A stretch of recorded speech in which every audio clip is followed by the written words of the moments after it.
रात के 8:45 बजे हैं। आप काम से घर लौटे हैं। ऑफिस का एक बहुत लंबा थका देने वाला दिन था।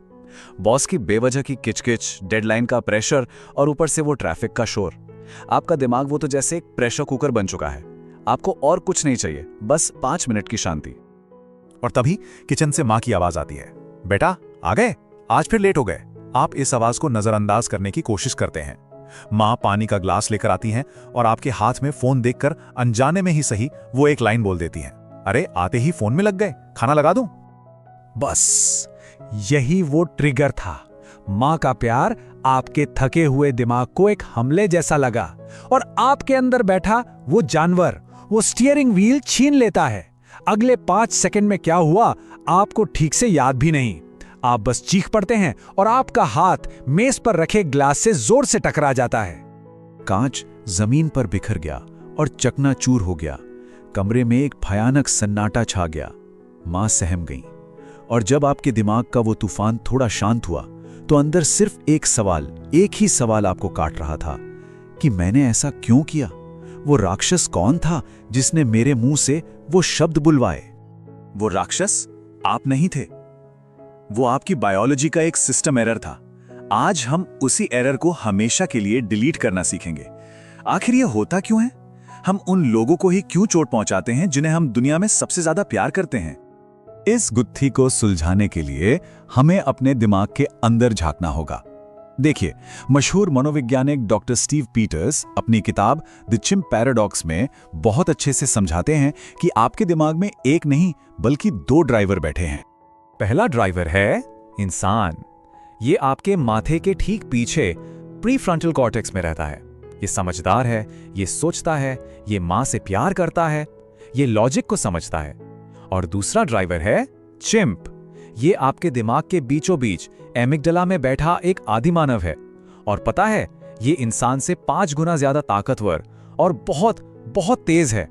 इसे लॉजिक समझ नहीं आता। ये सिर्फ 2 भाषाएं जानता है, खतरा और हमला। तो जब माँ ने वो सवाल पूछा था तो आपका इंसान वाला दिमाग अभी सोच ही रहा था, लेकिन चिम्प को लगा कि उसकी आजादी पर हमला हो गया है। और इससे पहले कि आप कुछ समझ पाते, चिम्प ने पूरे सिस्टम को हाईजैक कर लिया। इसी को डैनियल गोलमैन एमिगडाला हाईजैक कहते हैं। आपको पता है इस हाईजैक के दौरान क्या होता है? उन 5 सेकंड के लिए आपका IQ सचमुच 0 हो जाता है। चिम्प को रिश्तों की कोई परवाह नहीं है। उसे बस जीतना है किसी भी कीमत पर। और जब तक आपको होश आता है तब तक कांच टूट चुका होता है। लेकिन फिर सवाल उठता है कि यह गुस्सा इतनी तेजी से, मतलब एकदम ऑटोमेटिक कैसे आ जाता है? क्या मैं एक बुरा इंसान हूं? नहीं, बिल्कुल नहीं। इसका जवाब हमें एटॉमिक हैबिट्स किताब से मिलता है।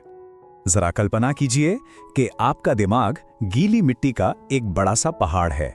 जब आपने पहली बार किसी बात पर गुस्सा किया तो उस इमोशन ने मिट्टी पर एक पतली सी लकीर बना दी। जब आपने 100वीं बार उसी बात पर गुस्सा किया तो वो पतली लकीर अब एक गहरा चौड़ा नाला बन चुकी है। अब जब भी कोई ट्रिगर आता है, आपका गुस्सा उसी नाले में बिजली की रफ्तार से बह जाता है। तो बात यह नहीं है कि आपका दिमाग गुस्सैल है। नहीं, वो बस आलसी है। वो बस उसी रास्ते पर चलता है जो पहले से अच्छी तरह बना हुआ है। आप गुस्सा कर नहीं रहे हैं। गुस्सा आपके अंदर बने हाईवे पर अपने आप दौड़ रहा है। अगर हमें गुस्से को रोकना है तो हमें इच्छा शक्ति से लड़ने की जरूरत नहीं है। हमें बस एक नया रास्ता बनाना होगा। ठीक है, तो हमने न्यूरोसाइंस को तो समझ लिया। अब थोड़ा दिल की बात करते हैं। हमें अपने गुस्से से लड़ने का तरीका ही बदलना होगा। महान बौद्ध भिक्षु थिच नाथ हान अपनी किताब एंगर में एक बहुत ही गहरी बात बताते हैं। वो कहते हैं, गुस्से से लड़ो मत। गुस्सा तुम्हारा दुश्मन नहीं, तुम्हारा रोता हुआ बच्चा है। जरा सोचिए, अगर कोई बच्चा रो रहा है तो क्या एक माँ उसे थप्पड़ मारती है? नहीं, वो उसे गोद में उठाती है, उसे प्यार से गले लगाती है। और हम क्या करते हैं? जब हमें गुस्सा आता है तो हम खुद से ही लड़ने लगते हैं। मुझे गुस्सा नहीं करना चाहिए, मैं बुरा हूं। इससे आपका चिम्प और जोर से चिल्लाने लगता है। हमें लड़ना नहीं है, हमें उसे शांत करना है। तो चलिए अब इन सारी बातों को एक प्रैक्टिकल टूल में डालते हैं। ये NLP यानी न्यूरो लिंग्विस्टिक प्रोग्रामिंग का एक बहुत शक्तिशाली हथियार है।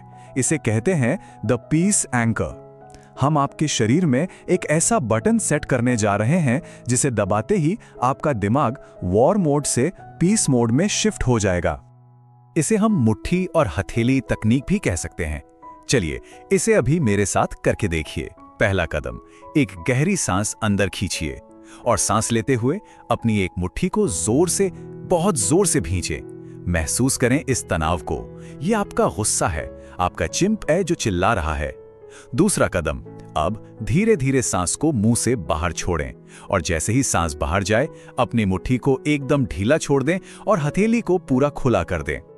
इसके पीछे का विज्ञान बहुत सरल है। मुट्ठी भींचकर आपने अपने चिंप की बात सुनी, उसे लड़ने के बजाय स्वीकार किया। गहरी सांस ने आपके एमिगडाला को ठंडा करने के लिए ऑक्सीजन का एक झोंका भेजा और खुली हथेली ने आपके दिमाग को एक सीधा सिग्नल भेजा कि खतरा टल गया है, अब हम सुरक्षित हैं। अगर आप वाकई उस कांच को टूटने से बचाना चाहते हैं तो आपको प्रैक्टिस करनी होगी। अगले 7 दिनों तक जब भी किसी छोटी मोटी बात पर गुस्सा आए, जैसे ट्रैफिक में फंसने पर या फोन हैंग होने पर, आपको रिएक्ट नहीं करना है। बस अपनी जेब में हाथ डालें, मुट्ठी भींचें, गहरी सांस लें और हथेली खोल दें। ये 5 सेकंड का छोटा सा फिजिकल एक्शन आपके दिमाग के पुराने गुस्से वाले हाईवे को काट देगा और आपकी गाड़ी को शांति के एक नए रास्ते की तरफ मोड़ देगा। याद रखिए, आप इच्छा शक्ति नहीं बना रहे हैं, आप एक नया शांत रास्ता बना रहे हैं। मुझे आप पर पूरा भरोसा है। आप अपने चिंप के मालिक हैं, उसके गुलाम नहीं।